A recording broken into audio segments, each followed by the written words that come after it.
Priyanka, I'm the apple of my parents' eye, roommate to a 50-kilo Rottweiler who shares my room, not my bed.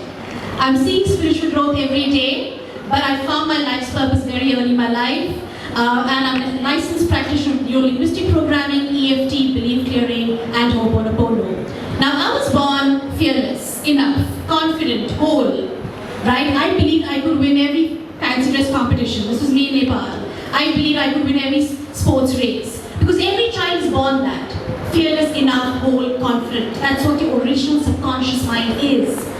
But as you grow older, life happens. So I had a very nomadic childhood. My father used to work for an airline, so I moved countries every 3 years. I was 7 when I went to Paris. I was studying American school, early 90s. India was looked down upon as a third world country. And every day I would be told, we don't want to be friends with you. We don't want to eat with you. We don't want to, have lunch with you. We don't want to be next to you. And at that age, you don't understand bullying. So I grew up feeling unworthy, not enough, needy, clingy. And this emerged in my personal relationships and in my work environment. And it's only when I understood the power of subconscious mind that things change. So like all of us, what did I do? I read books. So one of the very first books I read was The Power of Now at the age of 20, which taught me not to have any mental noise. I traveled, I sought spiritual inspiration, listened to the Ganga Aarti. I went on solo trips to discover myself.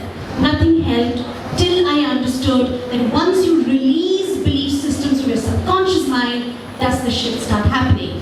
Now, your conscious mind, ladies and gentlemen, is just 10% of your mind. Now, this is your logical, rational thinking mind.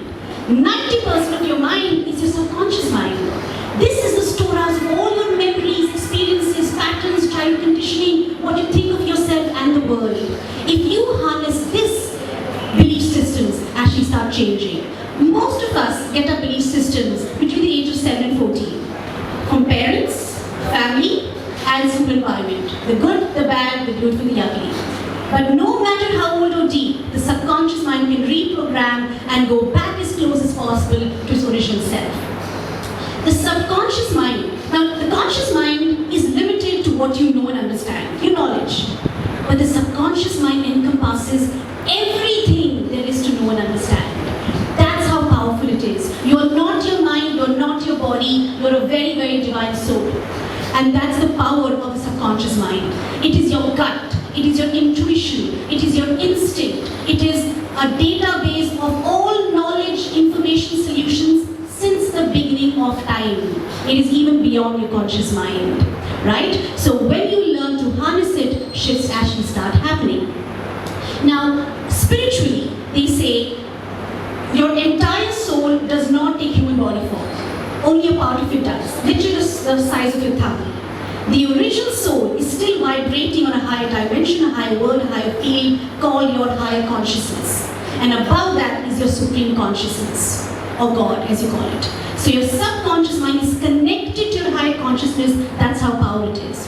Now there are various ways to program it. Today I'm going to talk to you about two of my favorite, the subconscious commands and creative visualization. And I'm going to show you how you can harness these two techniques to start programming a subconscious mind, right? So words and visuals, that's what we're going to work on. When you combine words with visuals, over time, through repetition, the subconscious mind starts programming. Let's look at words first. So here are my 3 tips for words. Number 1, focus on I ams. Everything after I am, your subconscious mind creates, because nobody can say I am except you. Avoid long affirmations, every day I'm getting better, abundance is flowing freely to me. The subconscious mind doesn't understand all of that. And stay in the present tense. Not I wish, I could, I want, I am. There are 3 very powerful tips for working with subconscious commands or mental commands. And remember, the subconscious mind learns through repetition.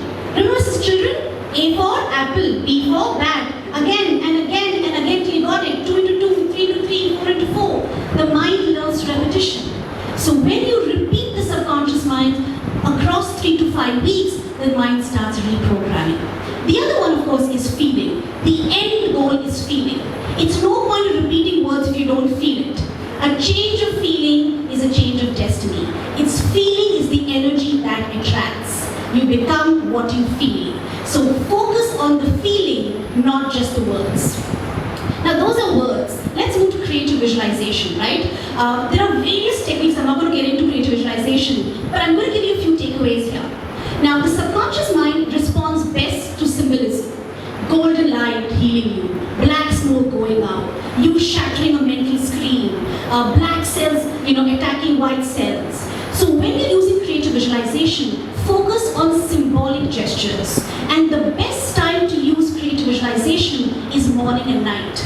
Your subconscious mind is the most active in the first 10 minutes of your wake up and just before you go to bed. So if you can program it with words and pictures, it starts programming the subconscious mind, right? Now remember, the subconscious mind doesn't know the difference between real and imaginary. It doesn't know the difference. So you can make the mind believe anything and it will. So it doesn't know the difference. You can make it believe in hope, in weight loss, in happiness, in love, in a pay rise, the next car you want to buy, and you pick it up. Secondly, most people focus on an external object when it comes to programming subconscious mind. And that's where things get a little wary, because if you don't get it, you lose faith. Focus on your belief, your subconscious mind. When you transfer the shift internally, the belief starts working because the subconscious mind that is attracting, not the external object. Transfer it within. And one key tip, when you're using subconscious mind, always visualize an outcome that benefits two or more people. The subconscious mind believes in the greater good of humanity, collective good, not selfishness. When you see more people benefiting, it starts manifesting it.